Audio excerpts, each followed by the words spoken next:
He looks at you and He says this, Father, such is my love to this one person and my pity for them. After they've broken every command, He still says, such is my love and such is my pity. Proud men say, I don't want your pity. You need His pity. You need His pity. We are pitiful.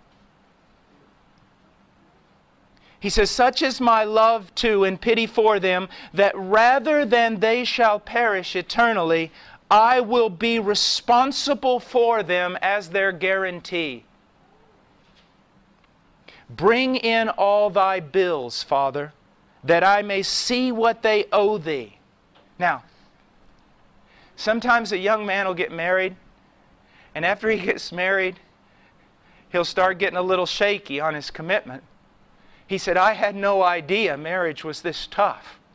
I don't know if this is really what I'm made to do. You see, he was boasting about how much he would love this girl. He had no idea the commitment he was going to have to make. But that is not true with Christ. Here he says to the Father, Father, bring in everything they owe thee. Let me see it. Imagine this. He sees everything that you owe justice. He doesn't go to that cross blindly. He doesn't get on the cross and say, no, Father, I don't want to do this. I didn't know it would cost so much. He knew from eternity how much it would cost Him, and yet He still did it. But listen to this. Bring in all thy bills that I may see what they owe thee. Lord, bring them all in. Now listen, believers, if this doesn't make you so happy you weep or cry out for joy, you're not understanding what I'm saying. He says, bring in all the bills. Bring them all in, that there may be no after reckonings with them. Do you see what He's saying? Bring in every one of their bills from the time they were born to the time they die. Everything they owe thee, Father. Bring them all in. I want to see them all, and on that tree, I want to pay for them all there so that you never have to deal with them again with regard to their sin. Do you see that, believer? He never has to deal with you again. It's over. All your crimes are paid for. Your crimes in the past, your crimes in the present, your crimes you're going to commit in the future, all of them paid for. And some people say, well, if you tell that to people, they'll just sin. No, they won't. Not true believers.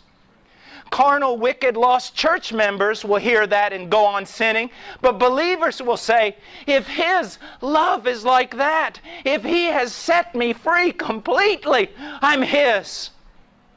I don't want to sin anymore. I don't want to sin anymore. You see, brothers, that's what leads to holiness. That's why the gospel is called the mystery of godliness. You see that? It's the thing that produces godliness in the believer. Yes, there are commands and there are rules, but that's not what makes us godly. What makes us godly is knowing that Jesus died and that He died for me. And when He died, He paid for every sin, past, present, and future. And God will never again, never call me into His judgment hall to judge me. Never again. I'm free. I'm free. Oh, thank God I'm free.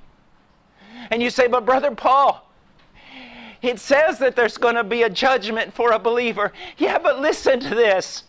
In that judgment, when you look up into the judge's face, it will be your father. It will be your brother. The one who judges you is the one who died for you. Don't you see that? You're free. You're free. No guilt. Always come to Him. Always go back to Him. Always run to Him. You're free. You finally walked through a door that no one in this world knows anything about. It's unconditional love. You're just loved, and it can't be changed now. Because of that perfect work of Christ on that tree, on your behalf. Christ so loved you, so loved His bride, that He who was ruler of all things, the heir of the universe and beyond, He became a servant because of His love for His bride, because of His love for you as individuals.